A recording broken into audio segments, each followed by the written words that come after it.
Bonjour les amis, aujourd'hui on va parler d'intuition et de signes. Beaucoup de personnes croient que nos chers disparus ne nous quittent pas vraiment, mais qu'ils continuent de veiller sur nous d'une manière ou d'une autre. Moi, en tant que psycho-énergéticien, je ressens certaines informations qui me sont délivrées par mes guides lors de mes séances. Une main qui caresse mes cheveux pendant le soin pour me conforter dans ce que je dis. Dernièrement, j'étais en présence d'une femme qui est venue donc, pour une séance et qui portait le deuil de son petit chat qui était parti. Elle affirmait recevoir certains signes qui témoignaient de sa présence. Alors qu'elle évoquait sa souffrance reliée au manque de son petit compagnon, j'ai soudain entendu de l'eau qui coulait dans mon armoire, juste à côté de moi dans mon cabinet. De l'eau dans mon armoire. J'ai interrompu la séance pour trouver le locataire du dessus pour aller lui demander qu'est-ce qui se passait en fait.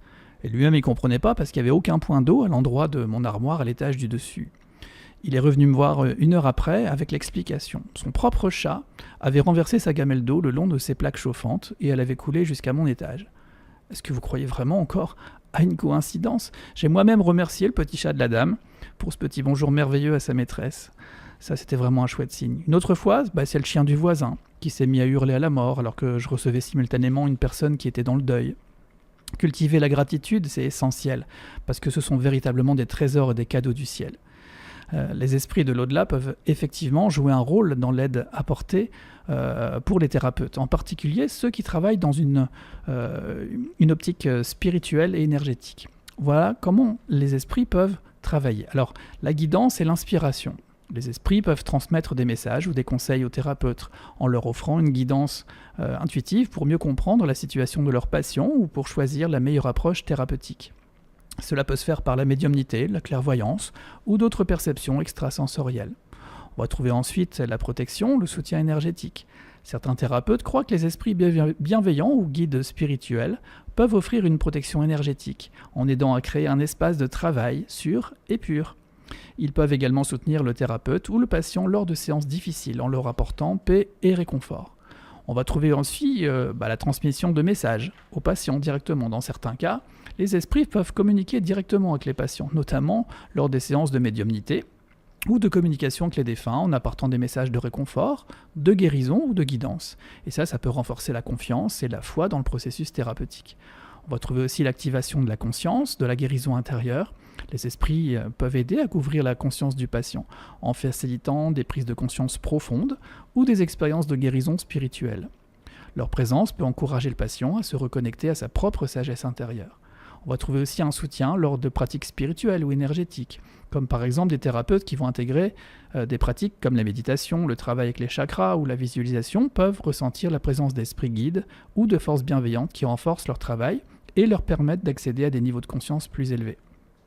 Selon la croyance, les esprits de l'au-delà peuvent agir comme des guides, des protecteurs ou des messagers, en aidant les thérapeutes à mieux accompagner leurs patients, à renforcer leur propre intuition et à favoriser la guérison dans une perspective holistique.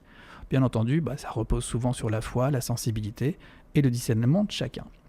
Alors, parfois, il peut être très difficile de faire la différence entre un message qui vient d'un esprit et une pensée ou une intuition qui proviennent de notre propre mental. Comment discerner tout ça ? Eh bien, pour commencer, observez la provenance du message, le message de l'esprit.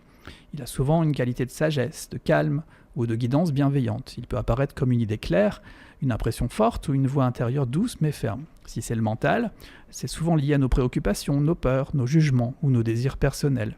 Et donc là, ça peut être confus, répétitif ou chargé d'émotions négatives. Vérifiez ensuite la tonalité de la vibration. Si c'est un message spirituel, il est généralement empreint d'amour, de paix, de clarté et de sagesse. Il peut vous apporter du réconfort ou une nouvelle perspective. Si c'est le mental, c'est anxiogène, c'est critique, c'est obsessionnel et ça tend à alimenter la peur ou la confusion. Faites appel à votre ressenti. L'intuition, si le message vous donne une sensation de légèreté, de paix ou de certitude. Si c'est le mental, le message provoque stress, doute ou agitation et c'est probablement issu de votre mental. Pratiquez la distanciation. Prenez un moment pour vous recentrer, respirez profondément et posez votre question ou votre intention. Demandez à votre esprit ou à votre guide intérieur de vous aider à discerner la vérité. La réponse peut venir sous la forme d'une sensation, comme je disais tout à l'heure, quand on me caresse les cheveux, d'une image ou d'une idée claire. Testez la cohérence. Si le message vient d'un esprit bienveillant, ça sera cohérent avec votre vérité profonde, votre amour ou votre sagesse intérieure. Si le message semble contradictoire, critique ou vous pousse à la peur, il est plus que probable qu'il vienne de votre mental. Enfin, pratiquez la patience et la confiance. Avec le temps et la pratique, votre capacité à discerner s'affinera. Faites confiance à votre intuition, votre ressenti en restant humble face à ce que vous percevez. La clé, pour terminer, c'est d'être à l'écoute de votre ressenti intérieur, de cultiver la paix, la confiance. N'oubliez pas que votre intuition est un précieux guide pour distinguer la sagesse spirituelle de vos pensées habituelles et discerner la vérité de l'imposture.